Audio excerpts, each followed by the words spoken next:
Welcome to this presentation about the Eurozone.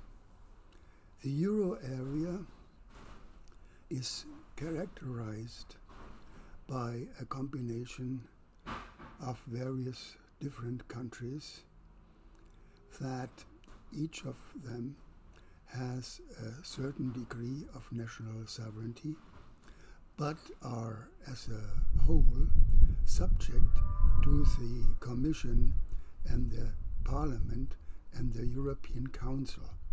That means the Euro area is part of the European Union in this sense, which means that what determines the course, large parts of the economic policy, fiscal policy in particular, is partly a matter of the national governments, but when it comes to regulations, norms, general aspects of, let's say, the Green New Deal, the environmental norms, norms about supply chains, the members of the Eurozone countries are subject to the European Union.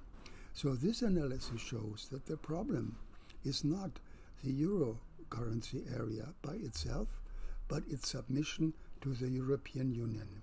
In other words, making the euro strong and stable requires not so much changes in the currency system, but it requires that the European Union will change, must undergo strong and massive reforms.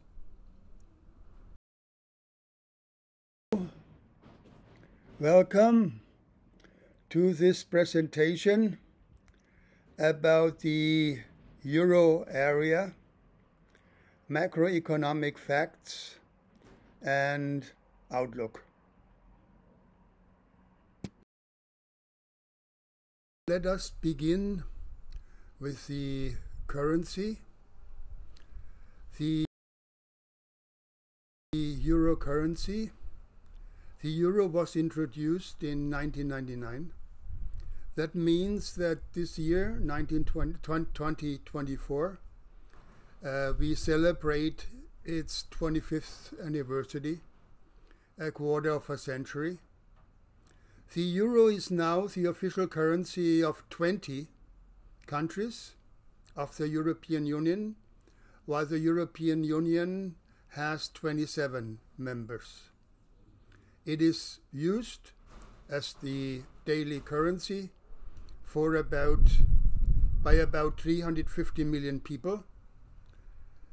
Beyond that, 60 countries and territories, accounting for some 175 million people, have directly or indirectly pegged their currency to the euro. Now there is an expansion on the way. So in the pipeline, so to speak, are Bulgaria, Czechia, Hungary, Poland, Romania, and Sweden.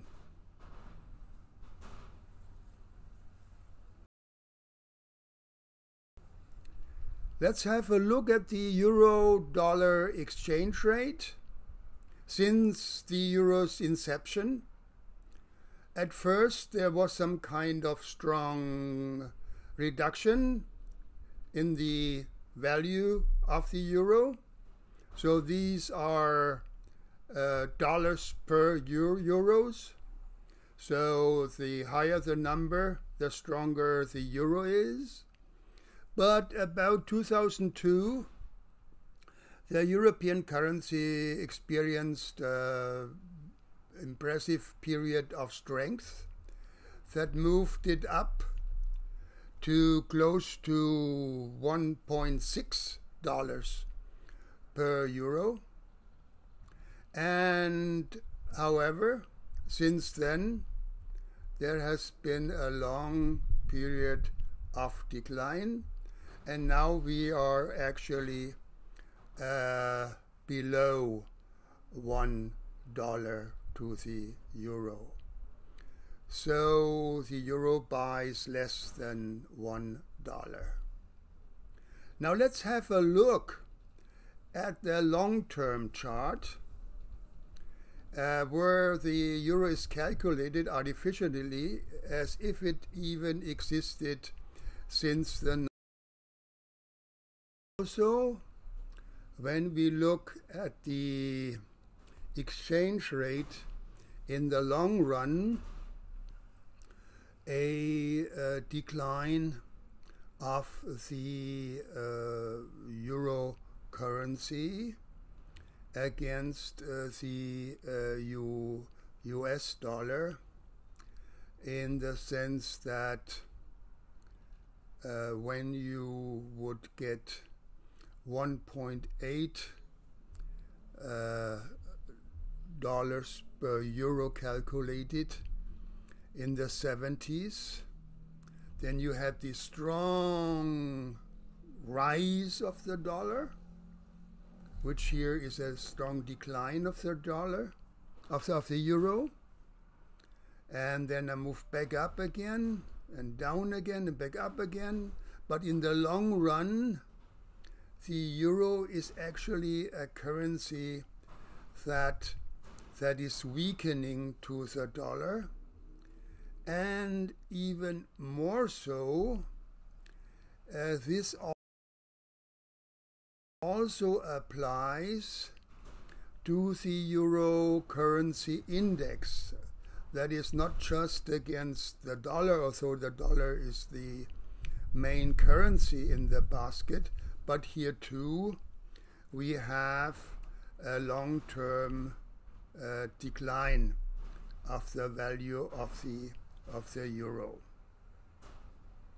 Very important feature. Now let's have a look at the stock market, and we see that although there has been a rise in the long term, it has not been impressive, particularly when we look in this phase since 2000, where there has been a stagnation. So this gives us indication that the euro area in its performance leaves a lot of doubts, and we will check further what's going on here.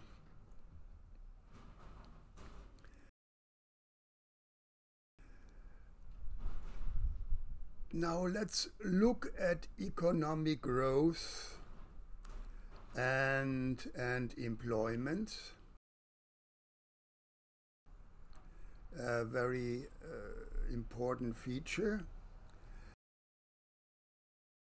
And here we have economic growth, and this is really a number that is problematic, because in the long run, from 1995 to this year, the average growth rate in the euro area was only 1.6%.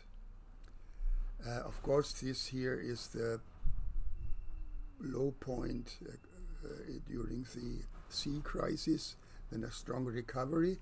But then, after the strong recovery, we are actually close to zero growth, or very low growth in the European in the euro area.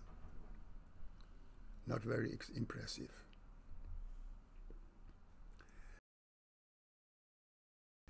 The gross domestic product in constant prices, but look at that. We can have a trajectory here, and we have this trajectory here. So since 2008, 2009, after the financial crisis, the growth of the gross domestic product in real terms is in a stagnation.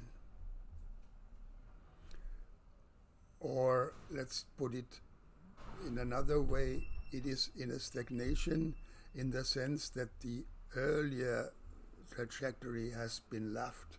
So when we would take this point, that's what I mean, let's say 2012, yeah, so we should be here,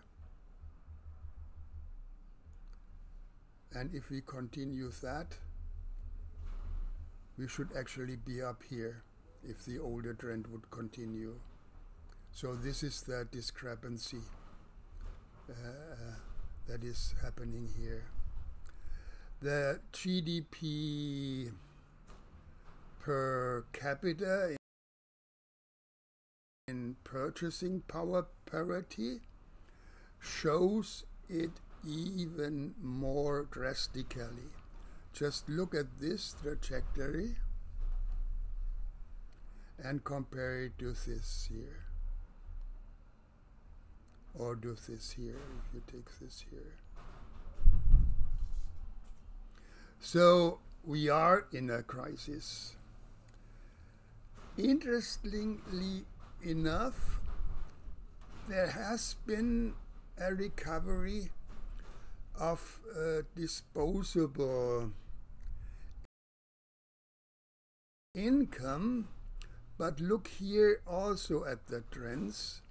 So in the past few couple of years, this disposable income has risen for the European Union, which in part can be explained by the strong reduction of the unemployment rate. So we had this peak of about 12%, about 2012. But then since then, the unemployment rate in the euro area has halved. It's still high at 6%, but this may explain that disposable income has risen, and this is until 1995. And when we look at the recent years, since 2021, we see it already that there's really a steep decline in unemployment happening. So these are interesting features that you may consider, but one can also imagine what will happen when really a recession will take place. Now look at that. That's very interesting, and it is a double-sided sword. We have this immense trend in the long run, and it continues, of employed persons. That is, more and more people work in the Eurozone, which may also signify that two salaries are necessary. The rise in employed person reflects often the participation of women in the marketplace. And of course, one must also consider that employed persons include also those who work for government. Well, now we come to the core of the euro problem,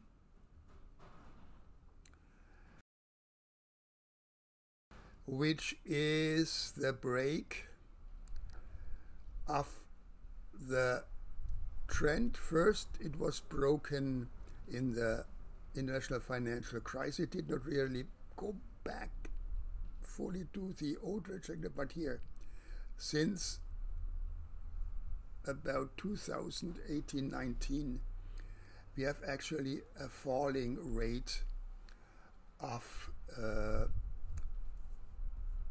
technological progress, of the rise of productivity. Well, and to put it simply, when productivity does not rise, wages cannot increase.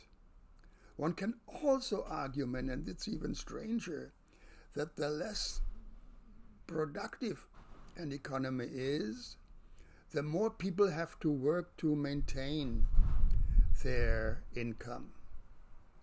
So if we take this away in terms of this financial crisis, there has been this long-term trend of rising productivity. But since 2019, it's already 5 years, we have falling productivity. This is an ominous sign. Europe. Now let us have here a look at the gross national savings, and it is actually a very good number. That means that there are still enough funds. So in the long run, you could say we are about 23-24%, and recently that has even risen higher, above 26%. So there should be funds enough available to invest.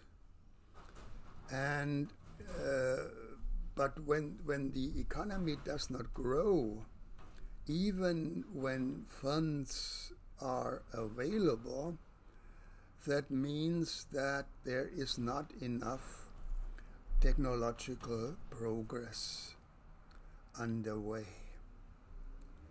Now, what is really happening? We have to look at government, and we see that now let's look at the government budget, and we see an interesting pattern. There seems to be always a severe crisis, and from this crisis always a pattern of recovery. So this is also an interesting feature of the Eurozone economy. And it is really amazing that there's always almost, you can say, every 15 years or so, 10 to 15 years, there is a severe crisis.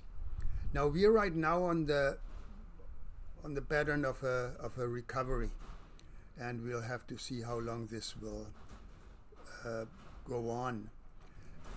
It's also interesting that with these recoveries, the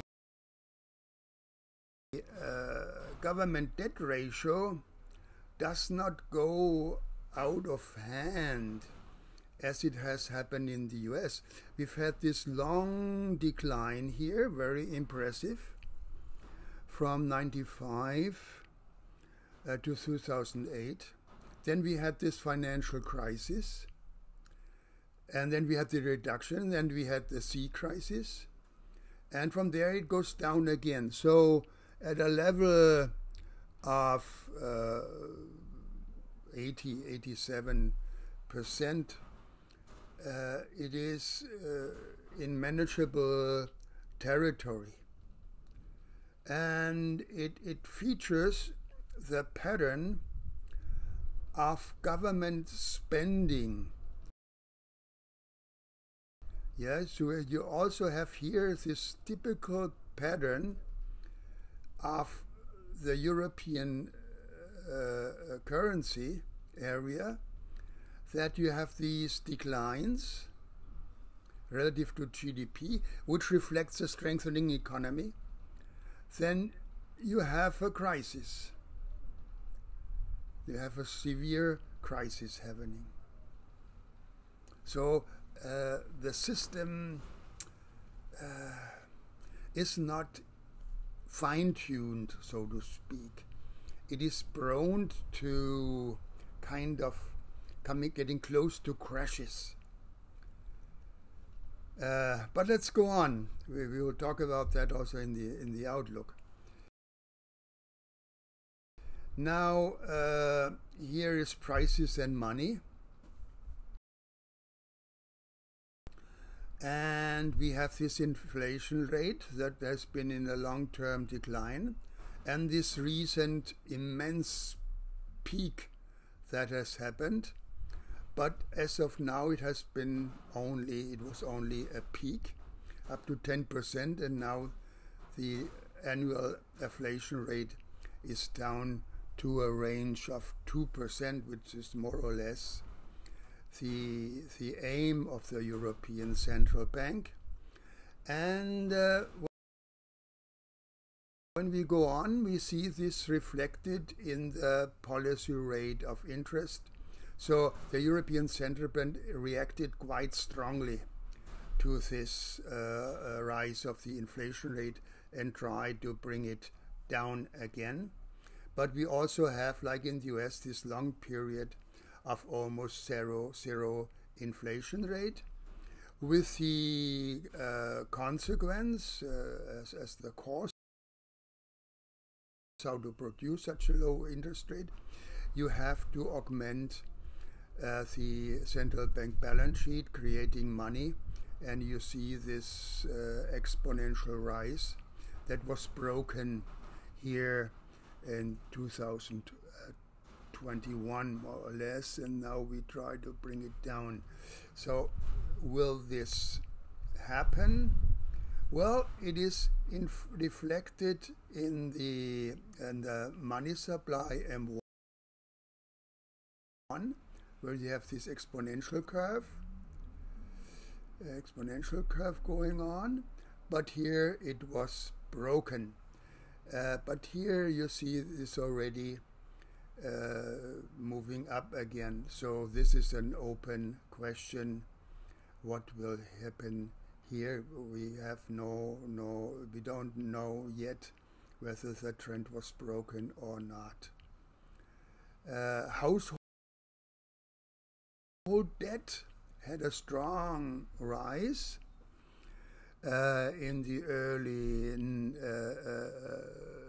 the late 90s and early 20s, until the financial crisis, a certain optimism. Now this optimism is broken, and the household debt is in steep decline. There is a restrictive mood going on, and so this of course means that consumption is under pressure. Also reflecting the spike in interest rate, and it has not yet moved over to consumer credit. Now let's look at the external sector, and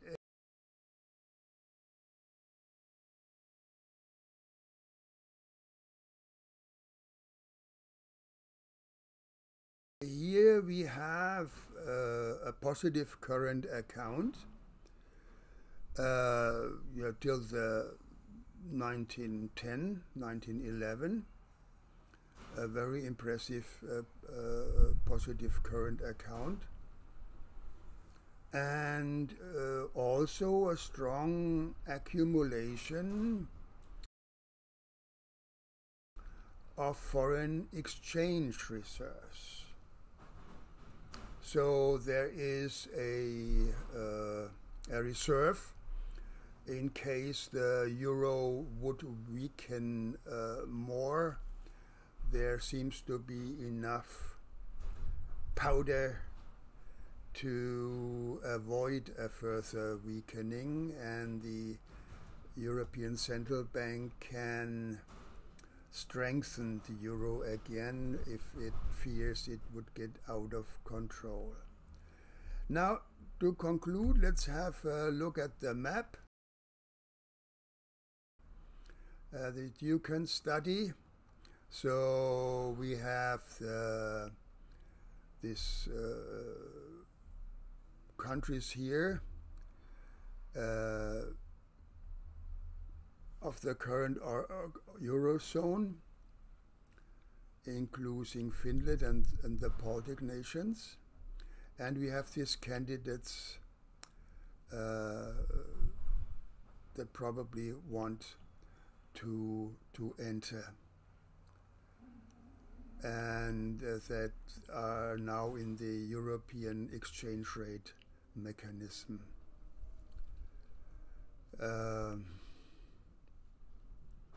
The Eurozone wants to expand. It wants to strengthen the use of the euro as a global currency, even as a kind of alternative to the US dollar. But the position of the euro compared to the US dollar is not yet impressive, given the size of the zone. In other words, the euro is not a solid currency. Its position is fragile. The European system as a whole, the European Union as a whole, needs massive reforms. And one can say that we had various crashes of the euro system, and only with massive efforts had there been recoveries. And when you have that, the question always arises whether this ability to recover from such as crashes will continue. Now, our summary, as I already said, one must read the euro with a caveat. It is a political problem that's behind. So, interesting enough, you have to see the following. The Eurozone is within the European Union. And the big problem in Europe is, in fact, not so much the currency, but the European Union, what it does. Some rightly say it has become almost a dictatorial regime. It goes on and on with implementing new norms. The European Union is strangulating the European economy as a whole. The national states have lost most of their sovereignty. We have a technocratic rule there.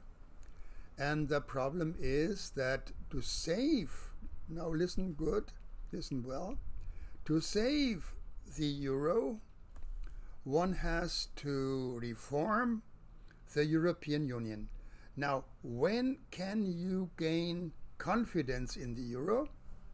The answer is when we note that serious reforms in the European Union are going to take place.